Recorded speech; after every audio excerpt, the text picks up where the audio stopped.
ئێمەش وەکو نووسینگەی مەخمور لە 23 مانگەوە ئەو کەمپینەیەمان ڕاگەیان توانیمان نزیکەی 30 ملیۆن دینار کۆکەینەوە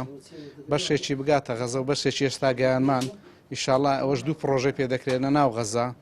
ئێمە ڕووگانمانە نووسینگەی بەخشی ساڵە لە زووترین کات لێرەش دەگاتە کەرتی غەزە بۆ ئەو لێ قەوماوانەیە بتوانین تۆزێک باریان سوکەوە لەو کەمپینەش بەردەوامین هەر کاتێک هەر پارێکی هاتە دەستمان ئێمەش بە ئەمانەتەوە دەیگەینە ئێرە ئێمەش سوپاس بە خوای گەورە وەکو خەڵکی مەخمور لەو کارە خێرخوازیە و لەو کۆمەشی کۆکردنەوە و لەو هاوکاری و بەخشینەی لە بۆ خەڵکی غەزە دانەبڕینە و لە هەموو بۆ نەو مناسەباتەکانیش ئەسپی خۆمان تاودایە سوپاس لەو خوای گەورە و ئەو جارەش ئەلحەمدولیلا پارەی باش کۆکرایتەوە هەنگاوەکی باش نێدرایە لۆیە ئەوڕۆ پێمان باش بوو ئەو ئەمانەتەی کە خەڵکی مەخمور و دەوروبەری کۆکرایتەوە